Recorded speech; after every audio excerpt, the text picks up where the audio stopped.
여러분, 우리가 아울리치를 떠나는 날이요 8월 15일 광복절입니다. 그래서 사실 제가 오늘 설교를 준비하면서요, 이번 광복절이 몇 주년일까요? 이제 퀴즈를 내려고 했는데, 기도 잘 들으셨죠? 몇 주년이라고요? 네, 정답. 네, 맞습니다. 올해가 80주년 광복절입니다. 그래서 여러분, 이 빙그레라고 하는 기업이 있는데, 이 국가보훈부와 함께 이 광복 80주년을 맞아서 처음 듣는 광복이라고 하는 영상을 제작했습니다. 실제 이 영상은요, 이 서울과 또 수도권 일부 지역에서는 CGV, 영화관에서 상영이 되기도 한 영상입니다. 그래서 광복 당시에 찾아보니 이런 사진이라든가 이렇게 문헌 기록은 많이 남아 있는데, 이 소리 자료들이 남아있지 않다라는 것을 착안해서 이 독립후손들의 그런 어떤 증언, 그리고 역사 자료들을 모아서 AI 기술로 그때 이 만세 함성을 재현한 그러한 영상입니다. 그래서 어떤 그 영상 댓글에 보니까요, AI 기술은 이런 데 쓰는 거다, 막 이렇게 극찬을 한 이런 표현이 있었습니다. 그래서 이제 같이 영상을 보실 텐데요, 이런 상상을 하면서 같이 들었으면 좋겠습니다. 지금으로부터 80년 전 1945년 8월 15일, 지금은 서울역인데 그때 당시는 경성역이거든요. 그 경성역 앞에서 약 8만 명이 운집해 있었다라고 이제 추정을 하는데, 그 가운데 이 대한독립 만세가 울려 퍼졌던 그 자리에 우리가 함께 있다라는 상상을 하시면서 같이 영상을 한번 보시고 계속 말씀을 이어가도록 하겠습니다.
지금 제가 80이거든요.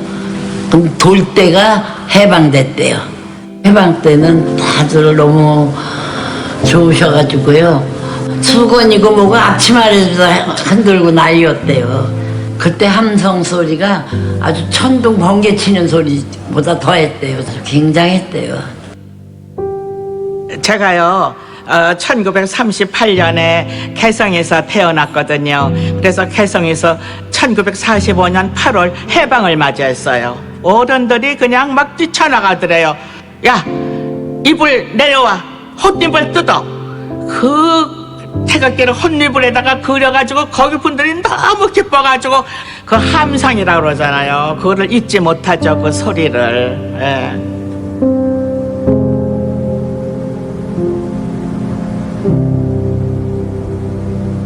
광복 당시 상황을, 그 모습을 보여주는 글이나 사진은 상당히 남아 있습니다. 그렇지만 그 당시 상황을 알려주는 소리는 남아 있지가 않죠.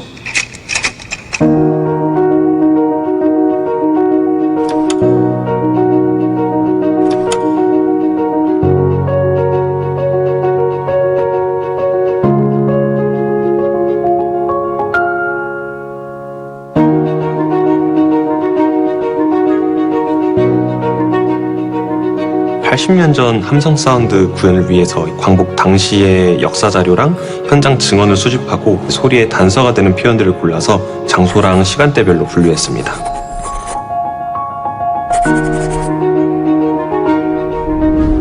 수집된 자료를 토대로 AI 기술로 사운드 소스를 만들었습니다.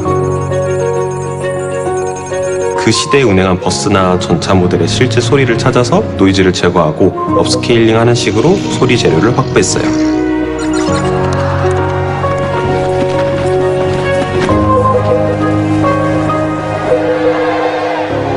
메인이 되는 서울역 함성을 구현할 때는 지도랑 사진 자료를 바탕으로 시뮬레이션을 진행해서 군중 규모를 추론하고 함성의 크기도 계산할 수 있었습니다.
여러분 어떠십니까?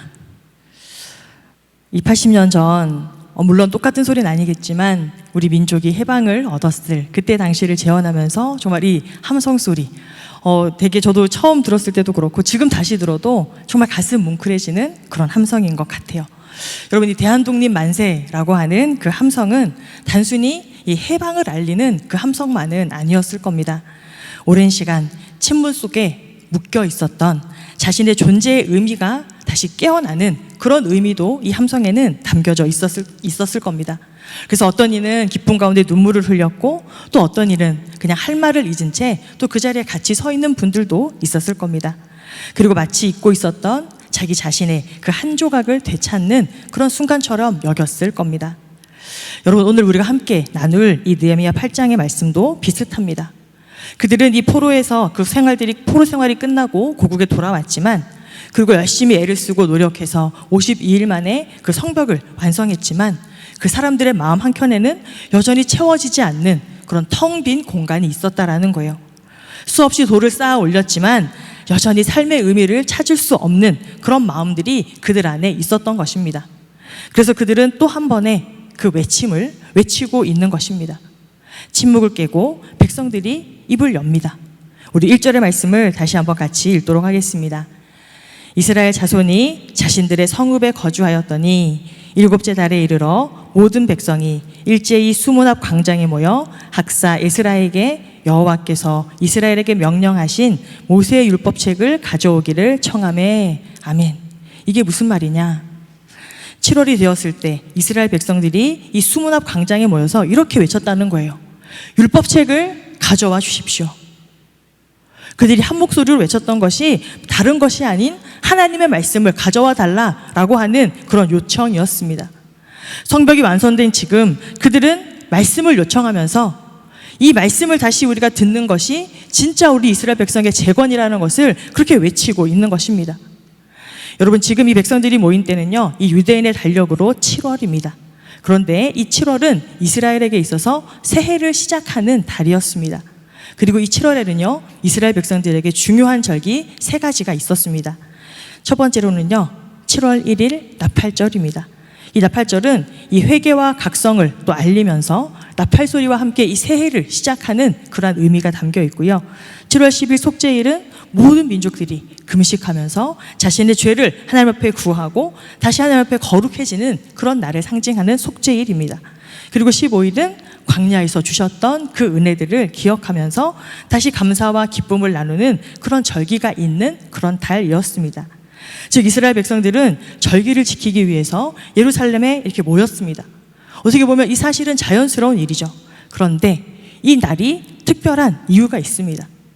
그저 와서 절기만 지키고 돌아가는 그러한 상황이었지만 백성들이 한 마음으로 또 자발적으로 율법책을 가져와서 자신들에게 알려달라 이 외쳤다라고 하는 이 요청이 굉장히 이례적인 사건이라는 거예요. 그들은 절기를 지키는 차원을 넘어서 말씀으로 다시 하나님 앞에 자신들을 세우겠다는 그런 결단을 고백하고 있는 겁니다. 여러분 생각해 보면요, 예루살렘이 무너진 이유는 성벽이 없어서가 아니었던 거예요. 이스라엘 백성이 하나님께 등을 돌리고 하나님의 말씀을 거역하고 그들 가운데 하나님의 말씀이 사라졌기 때문에 그들의 그 모든 것들이 무너진 것입니다. 결국 성을 지키는 것은 건물도 아니고 제도도 아니고 하나님의 말씀으로 세워진 그러한 사람들이 있을 때 그 성이 지켜진다는 것이죠. 시편 127편 1절에 보면 이렇게 말씀하십니다. 우리 같이 한번 읽어볼까요? 여호와께서 집을 세우지 아니하시면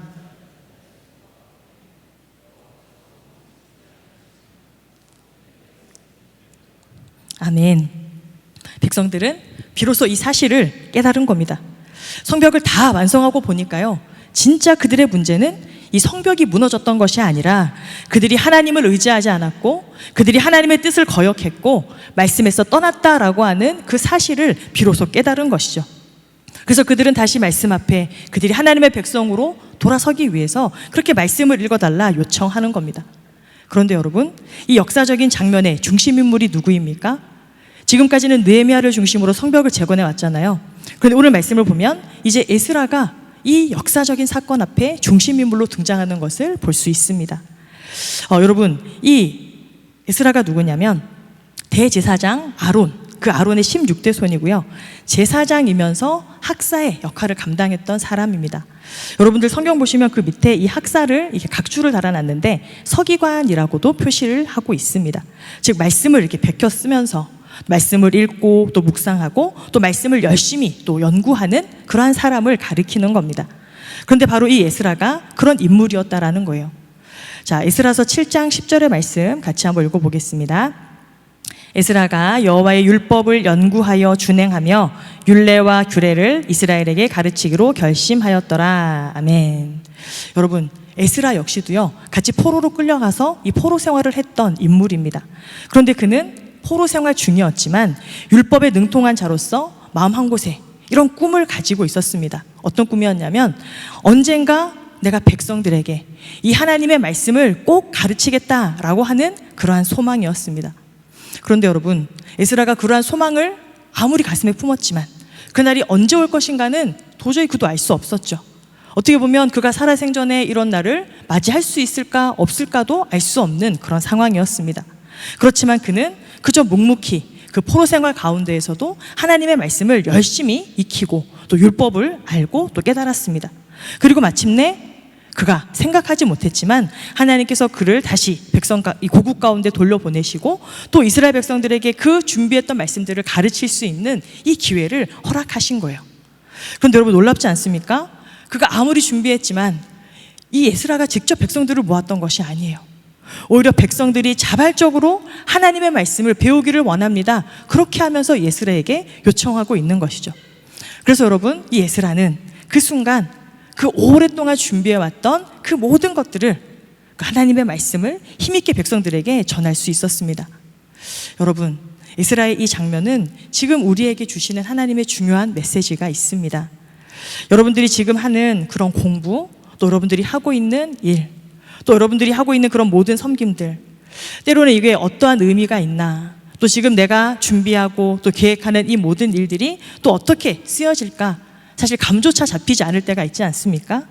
그런데요, 말씀을 붙잡고 뜻을 세우고 또 주어진 자리에서 최선을 다하면서 하나님 앞에서 그렇게 준비를 차곡차곡 쌓아가다 보면 어느 날 이 에스라처럼 전혀 예상하지 못했던 그 순간에 하나님께서 여러분들이 준비하고 있는 그 모든 것을 사용하신다는 사실입니다.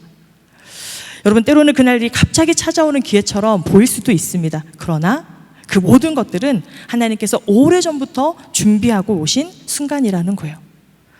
그러니까 여러분들의 지금 흘리고 있는 그런 땀, 눈물, 그 모든 수고, 그것이 다 의미 없이 지나가는 것이 아니라 하나님 앞에 다 기억되고 있다는 사실을 기억하시기를 바랍니다.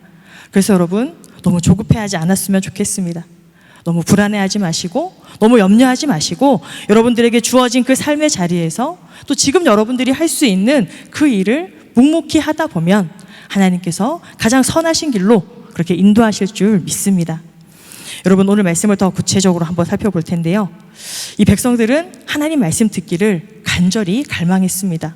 왜냐하면 그들이 말씀 없이는 살아갈 수 없다는 사실을 너무나 분명하게 깨달았기 때문입니다.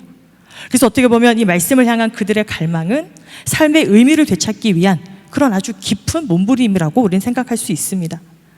여러분, 에스라가 모든 백성 앞에서 율법책을 폈을 때, 그리고 숨죽였던 그 광장이 일순간 다 이렇게 조용해졌을 거예요. 그래서 백성들은 일어서서 조용히 에스라가 읽어주는 그 말씀을 들었습니다. 그리고 모두가 손을 높이 들고 아멘, 아멘 화답하면서 자신들의 이 말을 땅에 대고 하나님께 경배했습니다. 그리고 그날 울려 퍼진 것은 어떤 악기의 소리나 그런 제사의 의식의 소리가 아니었습니다. 하나님의 말씀을 중심에 두고 또 그 뜻을 배우고자 또 그들의 그 삶 가운데 그 하나님의 말씀을 새기는 예배, 즉 말씀의 예배가 그곳에서 펼쳐지게 되었다라는 거예요. 우리 7절과 8절의 말씀 다시 한번 읽어보겠습니다. 예수아와 바니와 세레비아와 야민과 악굽과 사부대와 호디아와 마아세야와 그리다와 아사랴와 요사밧과 하난과 블라야와 레위 사람들은 백성이 제자리에 서 있는 동안 그들에게 율법을 깨닫게 하였는데 하나님의 율법책을 낭독하고 그 뜻을 해석하여 백성에게 그 낭독하는 것을 다 깨닫게 하니 아멘. 자, 에스라가 낭독한 율법책은요, 히브리어로 기록됐던 토라였습니다. 그런데 이스라엘 백성들이 포로 생활을 한 지가 150년 가까이가 흘렀습니다. 그러다 보니까 이스라엘 백성들은 당연히 모국어였던 그 히브리어를 잊어버리게 됐던 것이죠. 대신에 그때 당시 이 중동 지역에서 이 전역의 공용어였던 아람어를 그들의 생활 언어로 사용하고 있었다라는 거예요. 그렇게 되면 이게 무슨 말이냐면, 아무리 에스라가 그 히브리어로 된 토라를 읽어준다 해도 백성들은 그 뜻을 알 수 없었다라는 거예요. 그래서 지금 보시면 여러분 읽기도 너무 어렵지 않습니까? 그 이름들이. 근데 그 수많은 레위인들이 그 옆에 서서 그 에스라가 읽어주는 히브리어로 된 토라를 번역해주고 통역해주고 또 그것이 무슨 뜻인지를 구체적으로 설명하고 있는 것이 지금 이 광경의 모습이라는 거예요. 그래서 그 설명들을 들으면서 백성들은 오랫동안 잊고 있었던 그 하나님의 음성을 마치 처음 듣는 것처럼 그렇게 간절하게 사모하는 마음으로 듣고 있었다라는 거예요. 여러분, 얼마나 오랫동안 그 말씀을 들었는지 아십니까? 오늘 성경을 보니까요, 아침에 해가 뜨기 전부터 사람들은 이미 수문 앞 광장에 모여 있었습니다. 남자, 여자, 아이 할 것 없이 누구나 말을 알아들을 수 있는 사람이면 그곳에 다 모였다. 그런데 무려 새벽 6시부터 정오가 될 때까지 6시간 동안 꼬박 그렇게 하나님의 말씀을 서서 들었다라는 거예요. 여러분, 우리가 지금 이 자리에서 6시간 동안 계속 이렇게 설교를 한다라면 여러분, 그것도 앉아서 듣는 거 아니고 이렇게 서서 이렇게 듣는다면 들을 수 있을까요? 사실 쉽지 않은 일이잖아요. 그런데 이 백성들에게는 그 말씀에 대한 갈망이 있었기 때문에 그 6시간이 흘렀지만 시간 가는 줄 모르고 그렇게 그 말씀 앞에 서서 그 말씀을 들었습니다. 그렇게 한 겹 한 겹 말씀이 풀어질 때마다 그들의 표정들이 바뀌고 또 그들의 눈에선 어느 틈엔가 눈물이 흘러지고 또 저 마음 깊은 곳에 있던 그런 탄식들이 쏟아져 나왔다라는 거예요. 그러면서 그들은 잃어버렸던 그 삶의 이유를 조금씩 조금씩 되찾아가는 것이죠. 여러분, 사실 이렇게 시대와 장서가 달라도요, 사람은 왜 살아야 하는지를 알 때 비로소 그 삶을 버틸 힘을 찾을 수 있습니다. 여러분, 현대에도 보면 그 진리를 몸소 경험한 한 사람이 있어서 소개해 드리려고 하는데요. 여러분, 혹시 죽음의 소용소라는 책을 읽어보셨습니까? 혹시 읽어보지 않으신 분들은 꼭 한번 읽어보시기를 제가 추천드리는데요. 이 죽음의 수용소의 저자로 알려진 이 빅터 프랭클이라고 하는 분이 계십니다. 이분은 오스트리아 출신의 정신과 의사이자 또 심리학자였는데 2차 세계대전 중에 아우슈비츠 수용소에 갇히게 됩니다. 그리고 그곳에서 또 자신들의 가족을 모두 잃는 그런 아픔들을 겪게 되었습니다. 그렇게 매일매일 사람들이 죽어나가는 그런 광경을 그가 지켜보면서 마음속에 한 가지 계속 이런 생각이 드는 거예요. 왜 어떤 사람은 무너지고 또 어떤 사람은 그래도 끝까지 버틸까? 그러면서 그는 이 자신의 책에서 독일 철학자 니체의 말을 인용하면서 이렇게 이야기합니다. 왜 살아야 하는지를 아는 사람은 그 어떤 상황도 견뎌낼 수 있다. 여러분, 그 아우슈비츠 정말 너무나 이 참혹한 그 현장 가운데에서 어떻게 보면 아무런 희망과 이유를 발견할 수 없는 것 같은 그곳에서도 왜 살아야 하는지를 발견하는 그 사람은 그런 상황마저도 버텨낼 수 있다는 것을 깨달은 거예요. 그런데 이 프랭클에게는 그 살아야 할 이유가 하나님을 사랑하라라는 말씀에서 왔다라는 것이 놀랍습니다. 무슨 이야기냐? 어느 날 그는 그 포로소 안에서요, 한 포로의 주머니 옷 속에서 한 쪽지를 발견합니다. 그런데 그 포로는 이미 죽었어요. 그리고 그 옷만 그가 어떻게 전해받게 됐는데 그 안에서 우연히 발견한 쪽지에 이렇게 쓰여 있었다라는 거예요. 그 쪽지는요, 다름이 아닌 바로 하나님의 말씀, 신명기 6장 5절의 말씀이었습니다. 내 마음을 다하고 목숨을 다하고 힘을 다하여 주 너의 하나님을 사랑하라. 이미 죽어간 그 포로가 그 지옥 같은 감옥 생활을 버틸 때 이 말씀을 붙들고 살았다는 거죠. 그리고 이 프랭클가 다시 이 말씀을 보았을 때 그 죽음의 수용소 한가운데에서 그의 존재를 다시 붙들어주는 그냥 생명줄처럼 이 말씀을 가지고 그가 버텼다라는 거예요. 사랑하는 여러분, 우리는 지금 물리적으로 이런 수용소 같은 감옥에 살아가지 않습니다. 너무나 자유롭게 살아가죠. 그러나 우리는 스스로 만든 의미 상실의 수용소에 살아갈 때가 많다라는 겁니다. 주변에 사람들은 많지만 정작 내 마음을 터놓을 그런 진짜 친구가 잘 없고, 또 안정된 자리를 얻은 것 같지만 왜 이 일을 하는지 그 의미를 찾을 수 없고, 또 하루하루 눈코 뜰 새 없이 바쁘게 공부하고 또 열심히 일하고 또 미래를 준비하면서 살아가고 있지만 또 어느 날 밤이 되면 어김없이 마음 한켠에 어떤 허전함과 불안함이 그런 밀려올 때가 있지 않습니까? 이 공허함을 달래보려고요, 우리가 끊임없이 이 스마트폰으로 영상을 틀어보고 또 이것저것 이런 어떤 자료들을 찾아보지만 결국엔 남는 것은 여전한 그 채울 수 없는 그런 공허함과 허전함이 이 현대를 살아가는 우리 사람들의 마음속에 있다라는 거예요. 그런데 여러분, 이런 현상을 꼭 집어서 표현한 말이 있습니다. 여러분, 세계적으로 권위있는 이 옥스포드 영어 사전이 이제 해마다 그의 사람들이 가장 많이 사용했던 올해의 단어를 선정하는데 2024년 작년 올해의 언어로 선정했던 단어가 있습니다. 혹시 뭔지 아십니까? 여러분, 브레인 랏이라고 들어보셨습니까? 한국말로 뇌썩음이라고 하면 여러분들 더 잘 알아들으실 거예요. 이 단어가 무려 2023년부터 2024년까지 한 230% 사람들이 많이 사용했다라는 거. 이 뇌썩음이란 뭐냐면 아주 짧고 자극적인, 그렇다고 해서 대단한 의미가 있지 않는 그런 콘텐츠를 끊임없이 소비하다가 이런 정신적, 지적 능력이 퇴보하는 것을 이야기하는 거예요. 그러니까 물리적으로 실제 뇌가 썩는 것이 아니라 우리가 생각하는 힘, 의미를 붙잡는 힘들이 점점 약해지고 있다라는 거. 여러분들 그런 경험하지 않습니까? 볼 때는 쇼츠나 이런 거 되게 재밌잖아요. 그래서 한 개, 두 개 보다 보면 막 금방금방 여러 개를 보고 지나가게 되는데 그냥 그렇게 웃고 나면 그때 순간은 재미있는 것 같고 또 뭔가 이렇게 유익한 것 같지만 또 결국 생각해보면 아무것도 남는 거 없고 그냥 무의미하고 공허한 그런 느낌들이 난다라는 거. 여러분, 이건 21세기 우리만의 이야기가 아니라 2500년 전 예루살렘을 살던 사람들도 그러했다라는 거예요. 그들이 열심히 노력해서 성벽은 이제 잘 지었지만 안으로부터 말씀을 생각하는 힘, 의미를 붙잡고 살아가는 그 힘이 썩어져 있었던 것을 그들이 발견했다라는 겁니다. 이게 오늘 우리가 함께 읽은 느헤미야 8장의 상황입니다. 여러분, 그런데요, 이 뇌썩음이든 아니면 의미 상실의 그런 어떤 수용소든 결국 해답은 한 가지뿐입니다.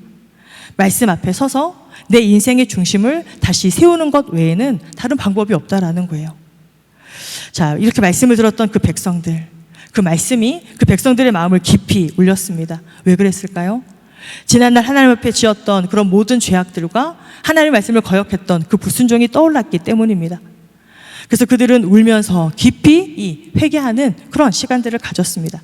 그런데 그때 느헤미야와 에스라는 이렇게 이야기합니다. 우리 9절과 10절의 말씀 다시 한번 읽겠습니다. 백성이 율법의 말씀을 듣고 다 우는지라.